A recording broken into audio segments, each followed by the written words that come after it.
The Galactic Assembly Hall of Saro Prime was a breathtaking expanse of architecture, crystalline spires intertwined with living metal, pulsating light conduits crisscrossing in brilliant patterns. Delegates from every known species convened here, a monument to interstellar cooperation forged through centuries of painstaking negotiation and fragile peace. It was into this chamber that Commander Ellis Grant of Earth entered, every step heavy with purpose. His uniform, a sleek combination of human fiber weave and adaptive alloys, gleamed under the alien lights. His eyes, dark and resolute, swept across the sea of diplomats, warriors, and politicians, many of whom shifted uncomfortably under his gaze. Humans had always been known for their resilience, adaptability, and relentless optimism. But today, Grant was here for another reason today.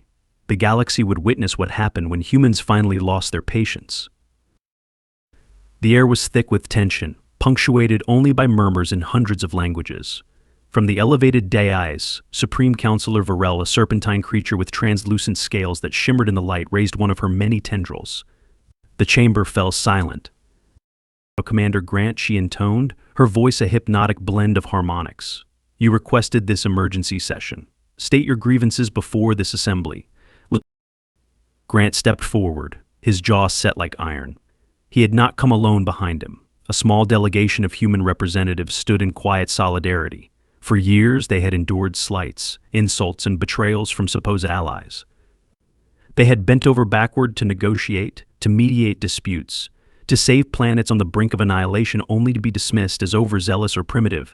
But it was the recent betrayal at Drelvan VI, where human relief convoys were ambushed and left to burn by forces secretly aided by the Zarnak Dominion, that had been the final straw. Esteemed members of the Council, Grant began, his voice measured but simmering with barely restrained anger. I stand before you today not out of choice, but out of necessity. Humanity has extended its hand time and again, only to have it bitten. We have bled and sacrificed to uphold peace, but enough is enough. Whispers erupted across the chamber. The Zarnak delegate, a tall, insectoid creature named Craven, clicked its mandibles in what passed for smug amusement among its kind. Is this another human tantrum? It chittered. You speak of sacrifice, yet it is your kind that seeks glory above all else. Grant's eyes locked with Craven's, and for a moment the temperature in the hall seemed to drop. Do not mistake our patience for weakness, Craven. Your duplicity at Drelvan VI cost you countless lives, innocents who came to help, not to conquer. Prove your claims, hissed Craven, its mandibles clicking with false confidence. You have no evidence. Grant's lips curled into a cold smile. He gestured, and a holographic projection materialized above the chamber, a detailed recording of encrypted transmissions between Zarnak forces and their allies, outlining the ambush. The evidence was damning, and for the first time, Craven's posture faltered. The chamber erupted into chaos. Allies turned on one another with accusations, while others tried to restore order. Supreme Counselor Varel's tendrils writhed. Enough, she commanded. The evidence is compelling. Craven, you and the Zarnak Dominion will be formally investigated. But Grant was far from satisfied. An investigation, he scoffed. How many times have we heard that before? The cycle is always the same: delays, obfuscation, political games. While you deliberate, more lives are lost. Patience, Human Varel said with a patronizing undertone. The wheels of justice turned slowly. Grant took a deep breath. He had come prepared for this response, but the weight of it still pressed down on him. The Council's lethargy, their unwillingness to act decisively, was a disease, and he was done tolerating it. No, Grant said, his voice cold as the void. We are done waiting. The decision was not Grant's alone. Earth's leaders had debated for weeks, torn between their desire to uphold the fragile peace and their growing realization that the galaxy's political system was deeply, perhaps irreparably, flawed. The ambush at Drelvan VI had crystallized their resolve. Humanity's patience had been stretched to the breaking point, and now it was time to act. In the days that followed the council session, humanity began to withdraw its forces from joint peacekeeping missions. Aid convoys were rerouted to human-controlled territories. Diplomatic envoys were recalled, their missions deemed futile. It was a calculated escalation, a clear signal that humanity would no longer play by rules that served only to protect the guilty and maintain a corrupt status quo. The backlash was immediate. Propaganda machines churned out messages labeling humans as warmongers and radicals. Skirmishes broke out on disputed borders. Old rivals of Earth, emboldened by the apparent fracture in the Council's unity, began probing human defenses. But what the galaxy had forgotten, or perhaps never truly understood, was that humans thrived under pressure. They adapted, they endured, and when cornered, they fought like nothing else in the stars. One such skirmish occurred on the frozen moon of Arthane II, a coalition of opportunistic mercenaries, secretly funded by the Zarnak Dominion, sought to seize a strategic outpost controlled by a small human garrison. The attackers outnumbered the defenders 5-1 and possessed superior technology cloaking devices, plasma disruptors, and automated drones. Commander Ellis Grant himself arrived at Arthane II, not to command from afar but to lead from the front. As he landed on the icy surface, his breath fogging in the freezing air, he addressed the weary soldiers who had held their ground despite overwhelming odds. "Listen up," he called, his voice cutting through the howling wind. "They think they can break us. They think our resolve is brittle. But we're going to show them what it means to stand together, to fight. And when they come at us with their cloaked ships and fancy weapons, we'll remind them why underestimating humanity is the last mistake they'll ever make." The soldiers roared their approval, their spirits lifted by his presence. Grant quickly outlined a plan simple but effective. The enemy relied on technology, but they were arrogant and predictable. The humans would exploit that. When the mercenaries launched their assault, cloaked ships appeared as ghostly blips on scanners before vanishing entirely. Drones swarmed in complex patterns, their AI routines designed to outmaneuver most adversaries. Plasma disruptors hammered the defensive lines, melting barriers and freezing the air into deadly shards.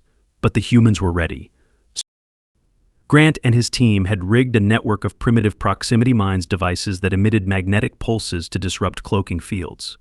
As the first wave of ships passed overhead, the mines activated, revealing the attackers in brief, flickering outlines. Human snipers, armed with kinetic rifles, took their shots with unerring precision. Hulls cracked, engines sputtered, and ships crashed into the ice. The mercenary commander, a cunning reptilian named Vekra, watched from a distance, his scales glistening with frustration. "Deploy the disruptor drones," he ordered, certain that brute force would finish what surprise had failed to accomplish. The drones surged forward, their plasma disruptors unleashing beams of searing energy, but Grant had anticipated this move. His engineers had modified old Earth tech reflective polymer shields that could absorb and refract energy. Soldiers moved in coordinated formations, deflecting beams and returning fire with relentless precision. Every strike was measured, every step a calculated risk. Grant himself led charge after charge, his revolver a symbol of Earth's refusal to abandon effective, if simple, weapons blasting through enemy lines. In the end, the mercenaries were driven back, their forces shattered. The frozen landscape of Arthane I was littered with smoking wreckage, but the human outpost stood, battered but unbroken. The victory sent shockwaves through the galaxy. Humanity had proven, once again, that their determination could overcome overwhelming odds. But it was more than just a battle won, it was a message, loud and unmistakable. The days of endless patience were over. The rules had changed. Supreme Counselor Varel summoned another emergency session, desperate to restore order. Humanity's actions threaten the very fabric of our alliance, she warned. If they continue down this path, there will be war. In response, Grant spoke with a calm intensity that chilled even the most hardened delegates. There's already war against corruption, against betrayal, against those who prey on the weak while hiding behind diplomacy. We didn't start it, but we will end it. Tensions reached a boiling point. Alliances shifted and old rivalries reignited. As factions prepared for what seemed an inevitable clash, the galaxy held its breath. Would humanity's defiance bring about the downfall of everything the Council had built? Or would it finally force the change that so many had long hoped for, but feared to pursue? The answer lay in the coming storm, one that would determine not just the fate of humans, but the destiny of every species under the stars. The galaxy teetered on the brink of war. Ancient alliances strained under the weight of shifting loyalties, and whispers of rebellion echoed across distant star systems. Humanity's bold defiance had sparked both admiration and fear. To some, they were champions of justice, willing to stand against a corrupt system. To others, they were reckless upstarts whose impatience threatened to plunge the galaxy into chaos. In this storm of uncertainty, Commander Ellis Grant knew that every move he made could tip the balance. The Council had demanded a truce, a final chance to resolve the escalating tensions. Supreme Counselor Varel had called for a high-stakes summit on neutral ground, the drifting asteroid city of Valara Station. Here, leaders from every major faction would convene to negotiate, but even as diplomats postured and argued, forces on all sides prepared for a different kind of resolution. Grant arrived at Valara Station with a small contingent of human delegates. Their arrival met with cold stares and whispers. The sprawling station was a marvel of engineering, its architecture blending elements from dozens of species. Vast chambers glowed with bioluminescent flora, while metal corridors hummed with energy fields designed to deter violence. It was meant to be a symbol of cooperation, a fragile one, now strained to its limits. Grant stepped into the central chamber, his every sense on high alert. The room was filled with representatives from countless worlds, insectoid diplomats with faceted eyes that glimmered in the low-light, towering reptilian warlords encased in ceremonial armor, ethereal beings who seemed to flicker between dimensions. At the heart of the gathering, Supreme Counselor Varel sat coiled on her elevated dais, her scales glistening with faint luminescence. Commander Grant, Varel intoned, her voice smooth but edged with tension. Humanity's actions have destabilized the delicate peace we have maintained for centuries. Explain yourselves. Grant met her gaze without flinching. We've spent too long watching this council ignore real threats, hiding behind bureaucracy while innocent lives are lost. We will not sit idly by any longer. Across the chamber, Craven of the Zarnak Dominion leaned forward, his mandibles clicking. Typical human arrogance. You blame others for your failures. You meddle where you are not wanted. Grant's fists clenched. We meddle to protect those who can't protect themselves. We meddle because you make it necessary. Enough. Varel's tendrils writhed. This summit was called to prevent bloodshed, not encourage it. If we cannot find common ground, we risk tearing apart everything we have built. The arguments that followed were long and bitter. Accusations flew like poisoned darts. Old grudges resurfaced. Promises of cooperation were met with skepticism. Through it all, Grant stood firm, refusing to back down. He knew the stakes. This summit was humanity's last chance to force change without resorting to total war. But he also knew that some among the delegates had no intention of allowing peace to prevail. Hours later, as tensions reached a fever pitch, Grant excused himself from the main chamber. His instincts told him something was wrong, something beyond the political posturing and heated words. He moved through the winding corridors of Valara Station, scanning his surroundings. The station's energy fields flickered, an ominous sign. Grant activated his comlink. "Bert, you there?" The AI's familiar voice crackled in his earpiece. "Always, Commander. I've detected irregular power fluctuations in the station's core systems. Probability of sabotage is high." Grant's pulse quickened. "Can you pinpoint the source?" "Working on it," Bert replied. "But you may want to hurry. I'm detecting unauthorized access to critical systems." Grant quickened his pace, his mind racing. If someone sabotaged the station, it would be the perfect pretext to blame humanity, painting them as dangerous radicals. He couldn't let that happen. He rounded a corner and found himself facing a shadowed figure, a hooded alien with wiry limbs and glowing eyes. The figure moved with unnatural speed, producing a sleek, curved blade that crackled with energy. Grant barely had time to react, dodging as the blade sliced through the air, leaving a scorched trail. He drew his revolver and fired, the shot echoing through the corridor. The figure dodged with inhuman grace, closing the distance. They fought with brutal efficiency, each strike and counterstrike a desperate bid for survival. Grant's muscles burned, his breath ragged. The assassin was faster, but Grant had the advantage of grit and experience. He feinted left, then lunged, slamming his shoulder into the assassin and driving them into the wall. The blade clattered to the floor. Grant pressed his revolver to the figure's chest.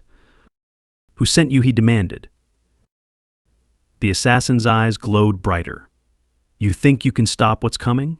You're already too late." Before Grant could react, the figure triggered a small device hidden in their palm. An explosion rocked the corridor, sending Grant hurtling backward. When the smoke cleared, the assassin was gone, only charred remains and twisted metal remained. Commander Bert's voice cut through the haze. "The station's power core is destabilizing. You need to act now." Grant forced himself to his feet, pain shooting through his body. He staggered toward the core, guided by Bert's directions. The sabotage was clear now. Multiple devices had been planted to overload the station's reactors. If they detonated, Valara Station would be destroyed, taking everyone with it. He reached the core chamber, the air crackling with unstable energy. The devices were embedded deep within the machinery, their timers counting down. Grant knew he had minutes, if that. He called for reinforcements, but interference blocked the signal. He was on his own. "Bert," he said, sweat pouring down his face. "Options. Manual disarmament is your only chance," Bert replied. "But the probability of success is—" "I don't need the odds," Grant snapped, already working. He pulled out tools, his hands moving with practiced precision. Sweat dripped onto the circuits as he disabled one device, then another. Sparks flew, and the core pulsed dangerously. He had to keep going. The final device was the most complex, a network of interwoven circuits designed to self-destruct if tampered with. Grant's fingers trembled. He knew one wrong move would be his last. He focused, tuning out everything but the task in front of him. Seconds stretched into eternity. He cut a wire, held his breath, and the timer stopped. The core's energy levels stabilized. Grant collapsed to the floor, gasping for breath.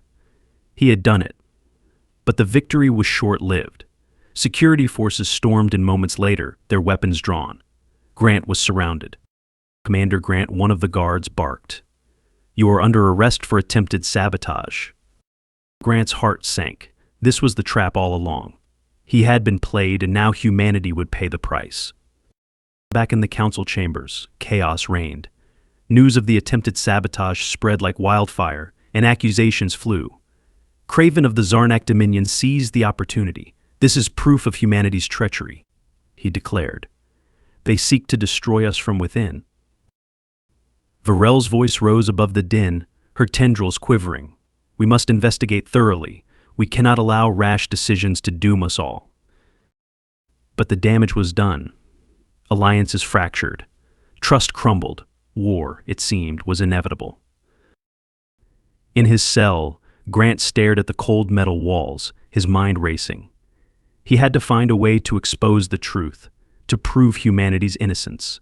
But time was running out, and the galaxy's patience had reached its limit.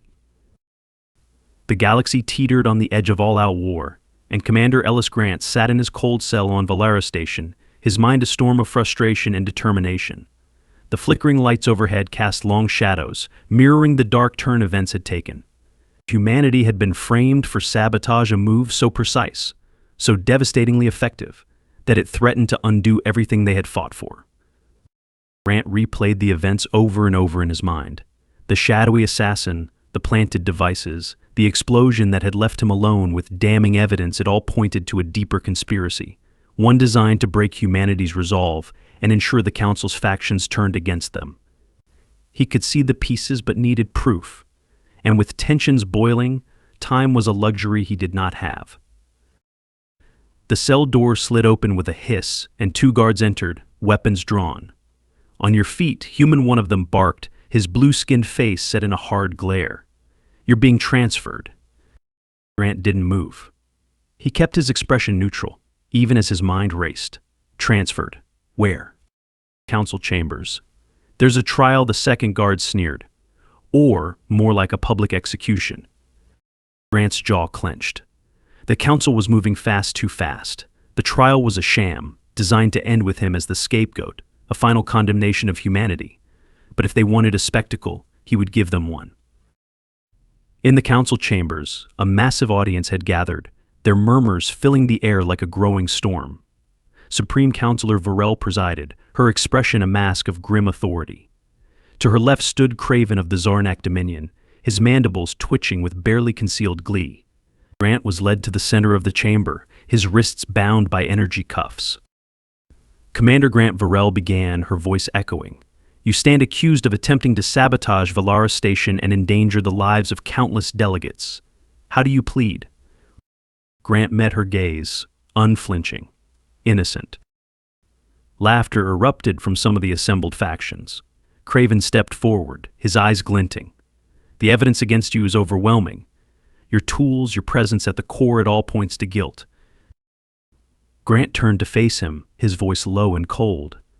You're awfully eager for this, Craven. Almost like you knew it was coming. Craven hissed, You dare. I dare because the truth matters, Grant interrupted, his voice rising. This is a setup. Humanity has been framed to spark war, and you're playing right into the hands of whoever's behind it. Varel raised a tendril. Commander, do you have proof to support your claims? Grant swallowed. Not yet. But if you grant me time, I will find it. The chamber erupted again, some calling for a fair hearing, others demanding immediate punishment. It was then that Keta, the Cerivian operative who had once warned him of danger, stepped forward.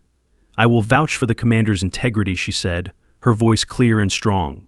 I believe there is more at play here than we understand. Her intervention bought Grant a reprieve, a temporary one. The council agreed to a conditional release, under constant supervision, to investigate his claims. But Craven and his allies seethed, their plans slipping through their grasp. Grant had no time to waste. With Keta's help, he began piecing together the conspiracy. They combed through encrypted transmissions, interrogated suspects, and followed every lead, no matter how thin. The deeper they delved, the more complex the web became. It wasn't just the Zarnak Dominion, several factions had secretly benefited from chaos, their power consolidated by the ongoing strife. The assassin who had attacked him was part of a covert network known as the Shadow Accord, a group with no allegiance but chaos itself. Time and again, Grant found himself facing insurmountable odds. Assassins struck from the shadows, allies turned traitor, political pressure mounted, and the clock ticked down. But he pressed on, his patience and determination becoming a beacon to those around him. Humanity's representatives, once scorned and isolated, began to earn grudging respect for their unwavering resolve. The breakthrough came when they intercepted a high-level communication, a recording of Craven conspiring with members of the Shadow Accord, orchestrating the sabotage to fracture the Council. It was the proof they needed, but it came at a cost. The Shadow Accord, aware their cover was blown, unleashed their fury. Valara Station became a battlefield overnight. Explosions tore through corridors as the Shadow Accord launched their assault.